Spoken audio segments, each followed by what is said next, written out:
Hello guys, welcome you all. आप सभी का स्वागत है हमारे यूट्यूब चैनल CGPSC सूत्र में, जहां हम आज इंडियन ज्योग्राफी का एक नया कोर्स स्टार्ट करने वाले हैं। और आज थोड़ा कॉन्सेप्चुअल पार्ट, बेसिक्स देखेंगे और टाइमलाइंस के बारे में बात करेंगे कि क्या क्या टाइमलाइंस के थ्रू इंडिया का फॉर्मेशन हुआ है और वो टाइमलाइन को हम रिलेट कर पाएंगे कि किस किस तरीके से रॉक्स का फॉर्मेशन कैसे हुआ, कब हुआ। ठीक है ना। तो वो चीज़ों को हम कोरिलेट करते हुए मैप्स के थ्रू बहुत ही शानदार तरीके से पढ़ेंगे। तो चलिए बिना किसी देरी के शुरू करते हैं अपने इस लेक्चर को, और आखिरी तक ज़रूर बने रहिएगा। तो सबसे पहले हम देख लेते हैं कि सिलेबस सिलेबस में हमारा फिजिकल फीचर्स वाला पार्ट जो है वो, उसमें क्लाइमेट, सॉइल, एक्सटेंशंस, ये सब की बात है। यहाँ तक हमारा फिजिकल फीचर्स वाला मेन जो आपका इंडियन ज्योग्राफी टाइप से आएगा।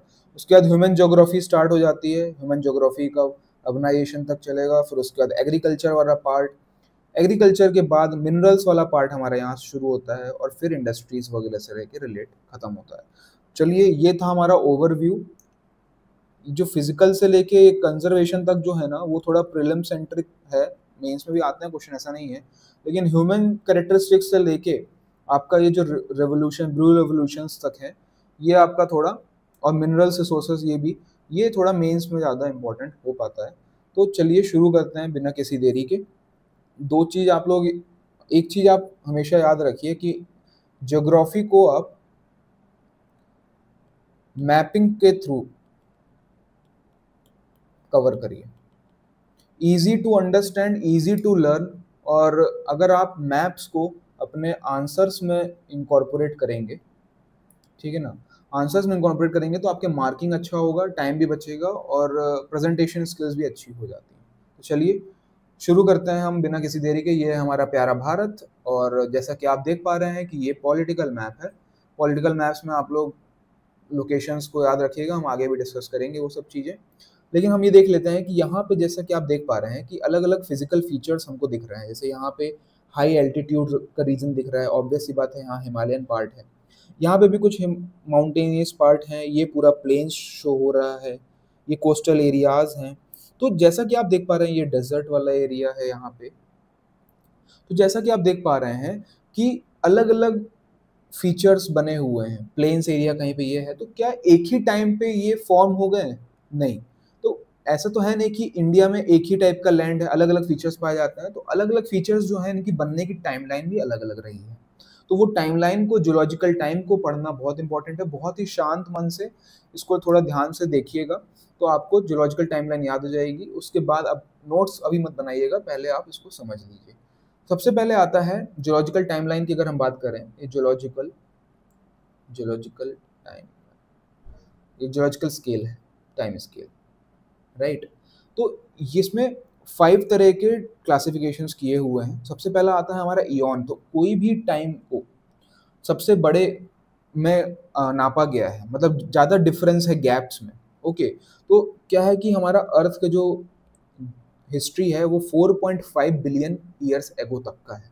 तो 4.5 बिलियन ईयर एगो से लेके 4 बिलियन ईयर एगो तक के जो बीच का हमारा टाइमलाइन है, इस टाइमलाइन में हेडन इयॉन नाम दिया गया है। ठीक है, हेडियन इयॉन कहलाता है। 4.0 से लेके 2.5 बिलियन ईयर्स का टाइमलाइन जो है वो आर्कियन इयॉन कहलाता है। क्या कहलाता है? Archean eon. फिर 2.5 से लेके 541 मिलियन ईयर्स, ये क्या है? मिलियन ईयर्स, वो प्रोटेरोजोइक इयॉन कहलाता है। तो जैसा कि यहाँ पे इस टाइम पे तो लाइफ एग्जिस्ट नहीं करता था। ओके। आर्कियन के टाइम में भी लाइफ एग्जिस्ट नहीं करता था। प्रोटेरोजोइक में कुछ माइक्रो ऑर्गेनिजम्स को धीरे धीरे लाइफ दिखना चालू हुई। तो सबसे पहले देख पा रहे हैं आप कि प्रोटेरोजोइक जो है इयॉन 2.5 से लेके 540 मिलियन ईयर्स, तो ये सबसे ज़्यादा टाइम जो है इसमें आपको प्रोटेरोजोइक इयॉन में दिखने को मिलता है। आर्कियन में आपको 33%, हेडियन जो है, हेडियन इयॉन, वो थोड़ा कम है। और जो आज का इयॉन जिसमें हम जी रहे हैं वो फेनेरोजोइक इयॉन है। तो फेनेरोजोइक इयॉन को अब हम फर्दर एरा में डिवाइड करेंगे। क्या होता है कि हर इयॉन का अपना अपना एक एरा है। पीरियड है, इपॉक है, एजेस को फर्दर डिवाइड करते चले जाना है। मतलब ये 4.5 मिलियन से लेके बिलियन से लेके 4 बिलियन को भी हम फर्दर इरा पीरियड में कर सकते हैं, लेकिन उसको पढ़ने का कोई मतलब नहीं है क्योंकि उतने पुरानी हिस्ट्री को जानने से कोई मतलब नहीं है। अब बात आती है फेनेरोजोइक को, तो फेनेरोजोइक को हम आगे 3 पार्ट में डिवाइड करेंगे, तो वो हम चलिए देख लेते हैं। सबसे पहले आप ये याद रखिए कि हमको अब हमारा काम जो है ये इसको हम पूरा, ये हमारा काम खत्म। अब हमारा जो भी स्टडी होगा वो फेनेरोजोइक इयॉन के अंतर्गत होगा, जो कि 541 मिलियन ईयर से स्टार्ट होने वाला है। तो चलिए अब इसको हम फर्दर एरा में डिवाइड करेंगे। तो देखिए यहाँ पे मैंने बनाया हुआ है फेनेरोजोइक इयॉन। फेनेरोजोइक इयॉन को सबसे पहला हम पैलेजोइक एरा में डिवाइड करेंगे। तो पैलेजोइक एरा 570 से लेकर 225 मिलियन ईयर्स। सेकेंड आता है आपका मीजोजोइक एरा 250 से लेके 700 मिलियंस।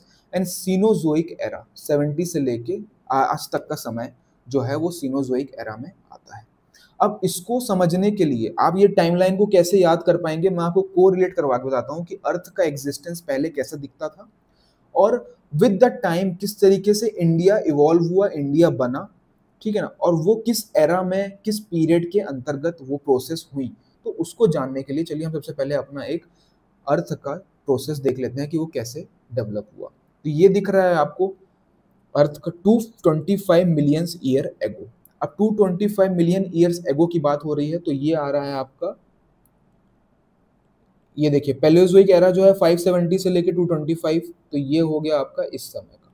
यहाँ पे यहाँ से पूरा हमारा अर्थ का फॉर्मेशन जो है वो यहाँ से चालू, मतलब अर्थ का जो हो गया तो पेंजिया वाला पार्ट यहाँ से स्टार्ट होता है।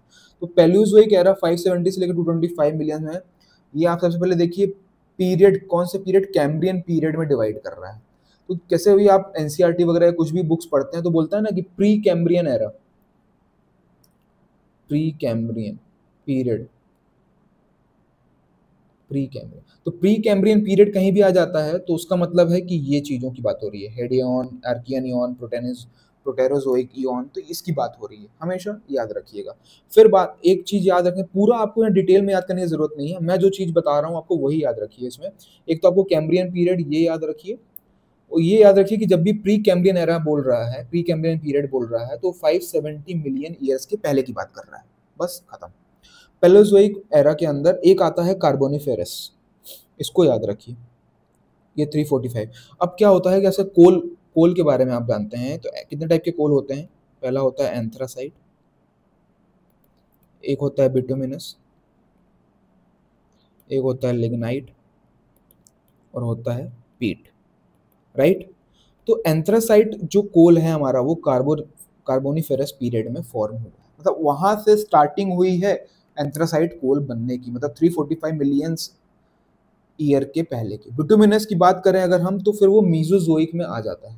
तो क्या याद रखना है आपको, एक तो ये याद रखना है, एक याद रखना है मीजोजोइक एरा में बिटुमिनस फॉर्म होना शुरू होता है, ठीक है।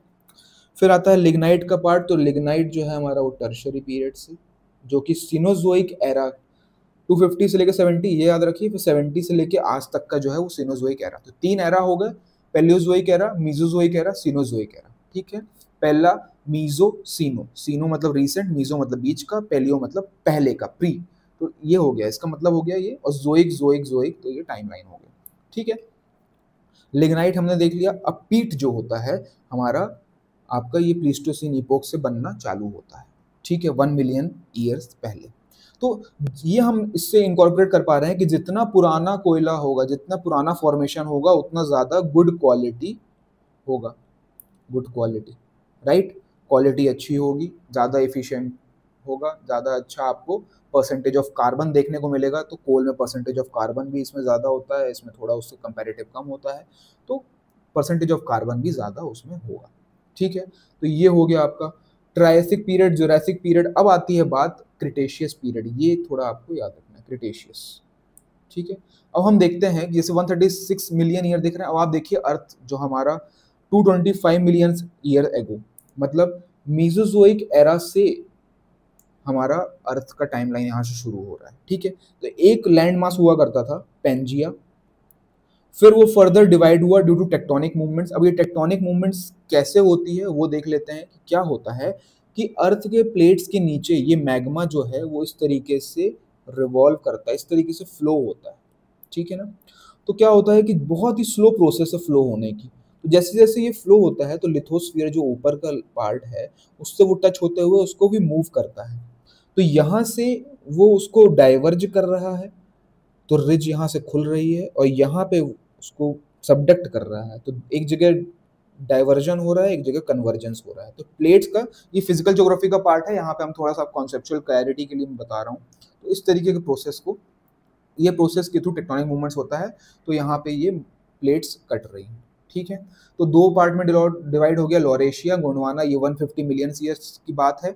ये आपका क्रिटेशियस पीरियड के पहले का है, मीजोजोइक एरा का। अब 100 मिलियन एरा में अगो देखें हम, तो इंडिया ये जो पार्ट है गोंडवाना लैंड का, जो इंडिया ये पार्ट है, ये धीरे धीरे ऊपर मूव होना शुरू कर दिया है, ठीक है। अब यहाँ से ये धीरे धीरे ऊपर मूव कर रहा है। यहाँ पे हम देख रहे हैं कि अर्थ आज टुडे इस तरीके से दिखता है। तो कैसे ये मूवमेंट हो रही थी ये देख लेते हैं हम कि 100 मिलियन ईयर एगो पहले मूव होना शुरू किया, 71 में यहाँ पहुंचा, फिर 55, 38, 10 मिलियन ईयर एगो पहले ये फिर टकराया, तब जाके यहाँ पे हिमालय का फॉर्मेशन हुआ। अब बात आती है कि हिमालयंस का फॉर्मेशन जो हो रहा है यहाँ पे, वो फोल्ड माउंटेन, जैसे आपने सुना था ना फोल्ड माउंटेन्स क्यों, क्योंकि यहाँ पे डबल कोइंसिडेंस और कन्वर्जेंस ऑफ प्लेट हो रहा है। वो हम आगे हिमालयन फॉर्मेशंस में अच्छे से पढ़ेंगे, देख लेंगे। लेकिन यहाँ पे क्या हो रहा है कि प्लेट्स जो है, इंडियन प्लेट है, उसके पहले यहाँ पे जो ये सी है आप देख रहे हैं, ये जो सी है इसको टेथिस सी बोलते हैं। क्या बोलते हैं? टेथिस सी, ठीक है। ये टेथिस सी जो है आपका, टेथिस सी का भी एक प्लेट है। वो प्लेट, टेथिस सी की प्लेट जो है यूरेशियन प्लेट से टकरा रही है, तो पहला फोल्ड तो यही बन जाएगा, ठीक है, इस सी की प्लेट की वजह से। फिर इंडियन प्लेट जब ऊपर जाकर टकराएगी तो भी यूरेशियन प्लेट से टकराएगी, तो ये एक और फोल्ड बनेगा। तो जितना ज़्यादा ऊपर जाएगा उतना नीचे जाएगा, तो इसलिए इसको डबल फोल्ड माउंटेन कहते हैं। चलिए ठीक है, ये तो सिंपल मैंने बता दिया। हिमालयन का फॉर्मेशन होगा कब हुआ? 10 मिलियन एगो।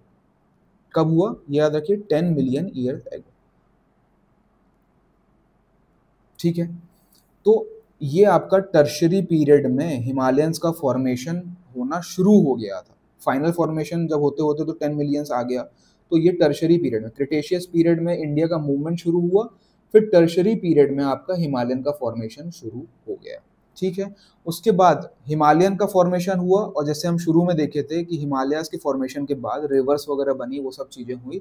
तो प्लेन्स का जो हमारा प्लेन का फॉर्मेशन होगा इंडिया के, वो क्वाटरनरी पीरियड में होगा, ठीक है, क्वाटरनरी पीरियड में होगा। तो ये चीज़ आप याद रखिए, एंथ्रासाइट, बिटुमिनस, लिग्नाइट का किस किस टाइम पे मिलता है। तो उससे क्या होगा कि आप टाइमलाइन को अच्छे से याद रख पाएंगे। 70 मिलियन ईयर्स की बात है। अब इसका एक समरी चार्ट बनाया हुआ है।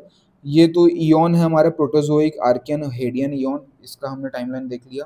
फेनेरोजोइक को 3 पार्ट में बांटा है, सीनोजोइक, मीजोजोइक, पैलियोजोइक। पैलियोजोइक में हमको कार्बोनिफेरस याद रखना है, और कैम्ब्रियन ये जो पीरियड है उसके पहले के पीरियड को क्या बोलते हैं?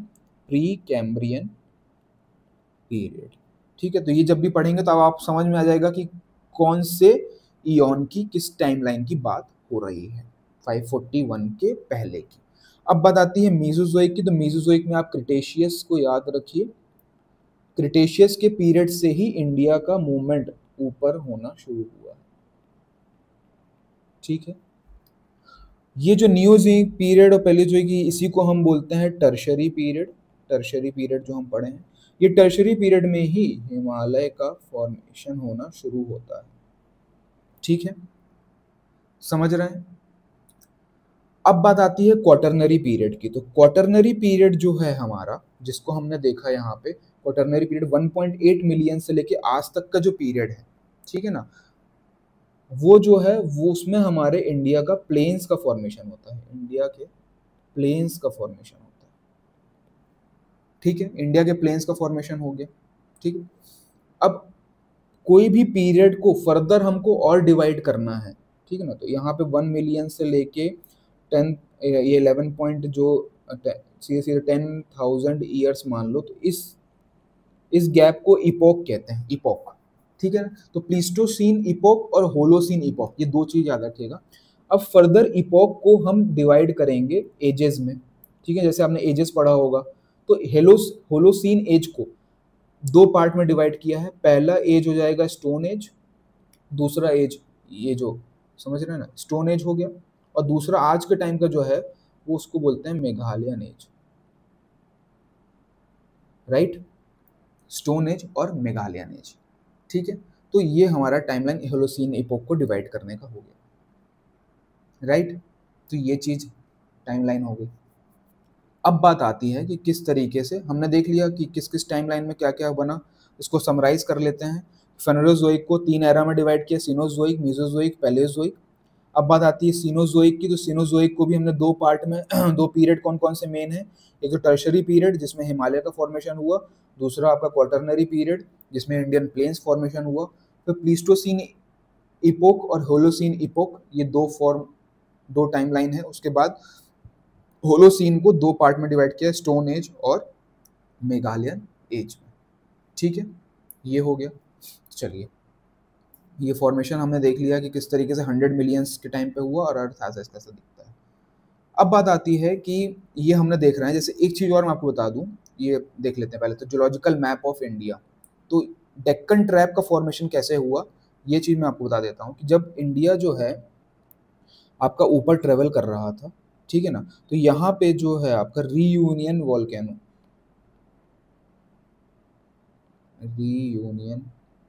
वॉल्केनोस तो यहाँ पे पाए गए। तो वो क्या हुआ, वो कंटिन्यूस इरप्शन वहाँ होते रहती है।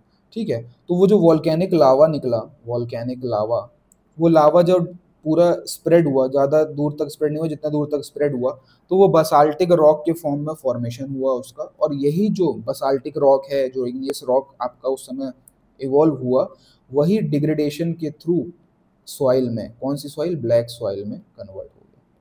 ठीक है, तो कौन कौन से रॉक्स कहाँ पाए जाते हैं उससे रिलेटेड सॉइल भी हम आइडेंटिफाई कर पाएंगे कि भाई बसाल्टिक रॉक पाया जाता है यहाँ पे, तो ब्लैक सॉइल का फॉर्मेशन हो गया। ठीक है, तो फॉर्मेशन कब हुआ, 55 ईयर्स एगो। ठीक है, तो यहाँ पे आपका इग्नियस रॉक का टाइमलाइन। तो अब हम पता कर पाएंगे कि कब कब किस किस चीज़ का फॉर्मेशन, क्योंकि हमने टाइमलाइन पढ़ ली है। तो अब जियोलॉजिकल मैप को हम इजिली अंडरस्टैंड कर पाएंगे कि जैसा हमने यहाँ पे देखा कि ये पार्ट जो है इंडिया का, ये बहुत पुराना है, ये कब है, 225 मिलियन ईयर्स एगो। उसके पहले भी ये पार्ट रहा होगा, ठीक है ना। तो इसको बोल दिया pre Cambrian era. Pre Cambrian में हमारे कौन कौन से फॉर्मेशन हुए, ये जो आप देख पा रहे हैं, कर्नाटक का पार्ट, तमिलनाडु का, आंध्रा का, ओके, ये छत्तीसगढ़ का थोड़ा, ये यहाँ पे उड़ीसा का। तो ये जो पार्ट है ये प्री कैम्ब्रियन एरा, ये बहुत ही मजबूत रॉक्स हैं, ओके, बहुत डीप और बहुत ही मजबूत।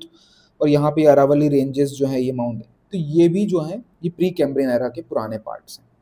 उसके बाद आपका, तो ये सबसे पहले फॉर्मेशन हो गया, इसका फर्स्ट फॉर्मेशन हुआ। ठीक है, फिर उसके बाद आता है गोंडवाना वाला पार्ट, ये जो आप देख पा रहे हैं, ये गोंडवाना लैंड जो है और विंध्यन रेंज जो है, ये फिर फॉर्म हुआ। तीसरी बात आती है डेक्कन ट्रैप की, क्योंकि यहाँ जब मूवमेंट हो रहा था 55 मिलियन ईयर की बात करें, तब वहाँ पे गोंडवाना, ये डेक्कन ट्रैप का फॉर्मेशन हुआ।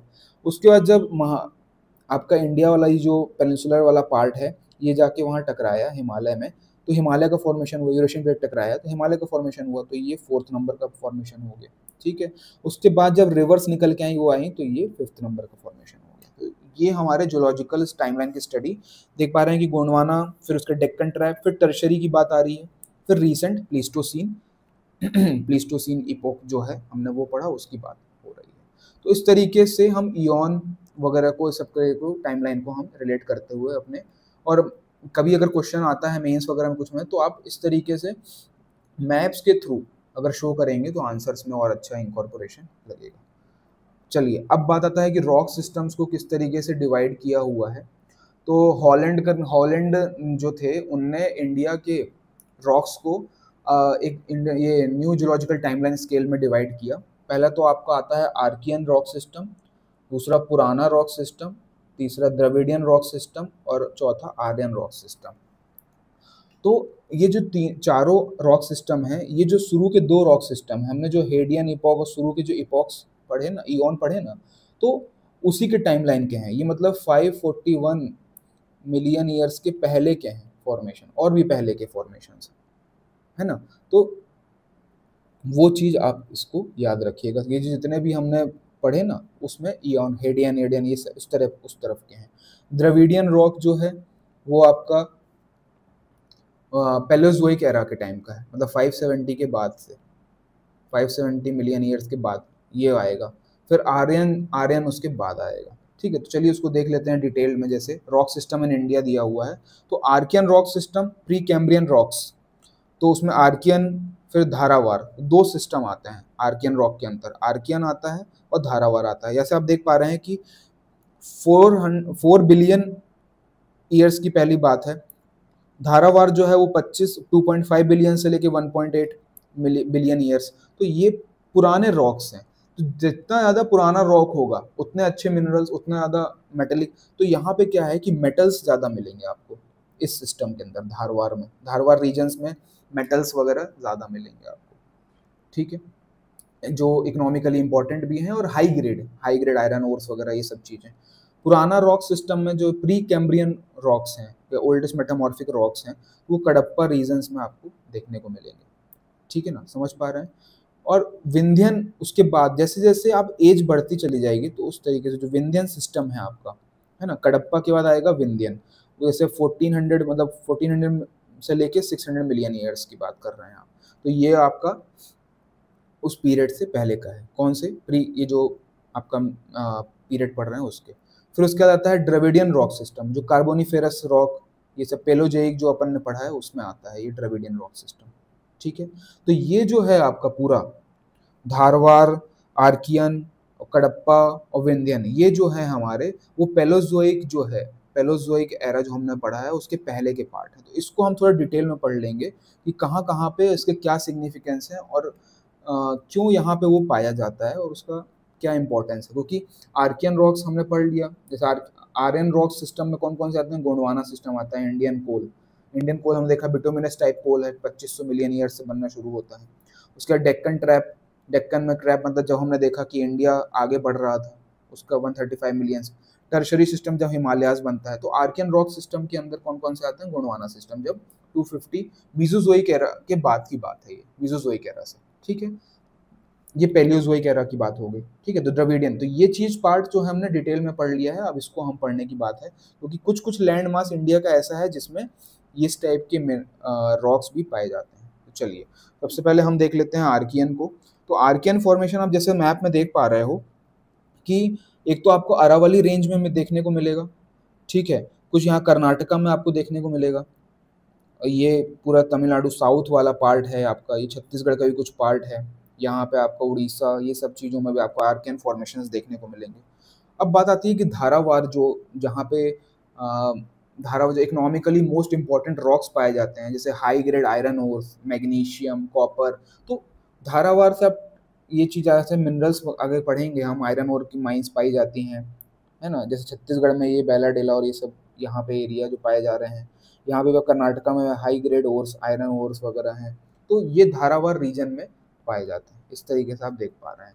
जैसे से हम धारावार के बाद जैसे क्या होगा कि धारावार हमने पढ़ लिया 2500 से लेके 1800। फिर जैसे ही हम 1400 से लेके 600 मिलियन ईयर्स, जैसे टाइमलाइन थोड़ा कम हुआ, तो आयरन ओर्स मिलेंगे, मतलब मेटेलिक मेटेलिक मिनरल्स यहाँ मिलेंगे, प्योर मेटेलिक मिलेंगे यहाँ पे। मेटेलिक मिनरल्स के साथ ना नॉन मेटेलिक भी देखने को मिलेगा, जैसे लाइमस्टोन वगैरह, है ना, जो कि हाई ग्रेड रहेंगे, सीमेंट फॉर्मेशन के लिए यूजफुल है।